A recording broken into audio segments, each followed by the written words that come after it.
Today we're taking a look at the Belleville Locks and Dam on the Ohio River near Belleville, West Virginia. This is a 42 megawatt run-of-the-river hydroelectric generation facility that went online in April of 1999. Now, the first thing you're going to notice when you walk up on a site like this is it's a big river. There's a lot going on and it can be overwhelming. So what we want to do is we want to break it down, slow things down, and look a little closer and see if we can figure out what's going on out here. Now if we stop everything right here, we can see the main flow of the river coming through the dams and traveling right on downstream there. And if you look over here a little closer to the shore, you're going to see there's a pretty strong current that's running real tight along that shore, right back toward that wall of the hydro plant. And when it gets in there, it hits that wall and shoots right back out toward the main current of the river again, and that's going to set up what we call a buffet line. That's going to pull all those bait fish and small fish, and they're all going to get in that current, and the big fish are going to lie right there in that current and just pick them off as they come through. Great place to fish, great place to spend some time casting some baits. So the next thing we see, it's nice, it's not quite an eddy pool, but it's a very calm area in between all those hard moving seams. Then that rolls on out to a couple of boils out there, and coming off of those boils, there's a pretty good flow back, a pretty wide seam right there of water flowing back downstream that's drawing off of those two boils. And then finally out there on the end, just out past the boils, looks like maybe another eddy or something going on out there. We're going to take a closer look at all those pieces and break them down for you here in a minute. So let's move on down the river here and see what we can get down there. So here's another good place to stop and take a look. And first thing we're going to notice is there's a lot of current coming in, pushing over toward the bank there. And but in one spot, it comes in really hard and really concentrated, and then it splits and goes along the banking creeks, that hard seam we saw earlier. And then right on down there a ways, of course we can see there's several of those wing dikes that are designed to control erosion and control the flow and things like that.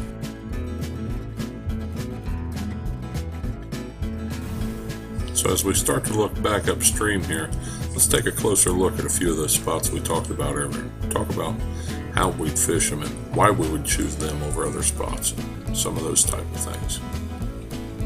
Take a look at this hard current that's running real tight there along this bank and talk about what might be in there. That's a great place to bounce a curly-tailed grub or bring a swim bait up through there, and you're going to pick up hybrid bass, smallmouth bass, saugers, even gars. Any of the fish that like moving water are going to sit right in there and pick up their dinner as it comes along.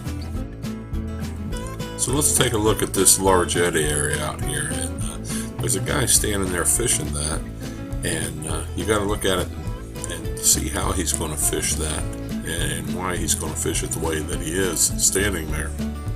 But the first thing is you've got a lot of seams in there that he's working, and the first one is that comes across there from the current we just talked about that runs tight up against that bank, and that's going to lead over and pull into that one that runs along the wall. So he'll have another seam there between that calm water and that flowing water, and then that leads out into the boil, and he'll have another hard seam coming back the other direction there from those boils and the resulting flow from them. And then finally there's a softer seam that comes back toward him kind of at an angle there, you can see, and so he can sit there and fish all four of those seams from one position. So if you watch the way he's fishing there, he's got an agitator float on, and that's a special kind of a float. It's a conical type of a foam float, and once you learn how to use it, you can walk it right down those seams or get it to set out in those boils or pretty much do anything you want with it, but it's a very handy tool for that type of fishing. Let's take a look at these boils and talk a little bit about what's going on out there. And those boils are created by two discharge pipes coming out of the hydroelectric generation plant there, and they're churning and boiling and really causing a lot of turbulence in that water. Of course, that stirs up a lot of small fish, a lot of small crustaceans and bugs and you name it, and that gets the small fish feeding, and then the big fish gather around there to feed on the small fish. So that's always a very active area. Now the next area we're going to look at is right out there beyond those boils is a nice calm area, once again forming kind of an eddy, kind of a calm area. And I don't know, what depends on what size screen you're watching this on, whether you're on an iPhone or a computer or TV or how you're watching this, but I don't know how well you can see it, but out there are several logs and pieces of wood that are basically not moving. So you can see there's just no current moving in that circle out there, and once again that becomes a prime place to work those edges of that eddy pool.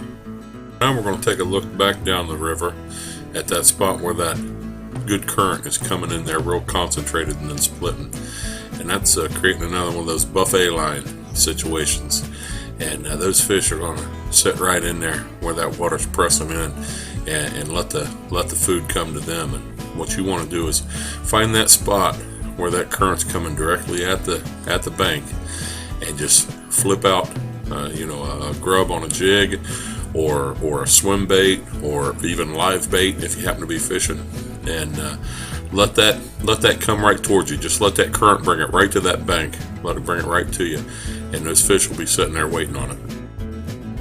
And the last feature we're going to look at today is these wing dikes down here. They're in there to control flow and cut back on erosion and other reasons. But you see a guy walking down there to fish, and he goes right to that one wing dike there, and starting to get his stuff ready. And if you look close in the water there, you'll see fish popping, and there's big fish popping, and there's a lot going on there. But how did he pick that? Why would he pick that one particular wing to go to? Well, what he sees and what we can see when we look at it is that current that's coming downstream there, the way that bank is bending, that current's pushing straight into those wings there, and you can see there's current flow coming off of those tips of those 3 or 4 wings down there that you don't see up here in the closer wings. And what that means is there's seams there, there's eddies in behind them, and there's all the things that the fish like to hit. So great place to fish, and he'll probably do well there. Okay, so now that we've got all that, I'd like to show you one more tool that I think would be a good help to you if you're going to fish these bigger rivers and waterways and some of these larger dams and tail races. And that's the Noaa Report. What it is a report put out by the National Weather Service and NOAA, and it'll show you over on the right there exactly the depth of the water at the dam, or whatever the measuring point is that you're looking at that moment in time, and then over on the right what it's projected to do over the next couple of days. And by watching this chart over time, I've learned that the normal or average conditions down in Belleville are about 13 to 14 feet.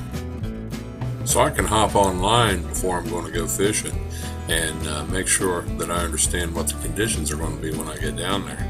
And I can even watch and try to catch that river on the rise. A lot of times the catfishing and a lot of other fishing is much better if you can catch that river on the rise. But like with all things, there's too much of a good thing, and at about 21 feet, I've learned over time, is where that river's going to get high enough that all of my good fishing spots are underwater, and the catwalk out to the end is underwater, and sometimes you get too much water in there and it's just unfishable. So I guess those are the days when maybe you'd be better off just to stay home and watch a good video on YouTube and try to learn something. So hope this helps you. Hope you do well. Tight lines.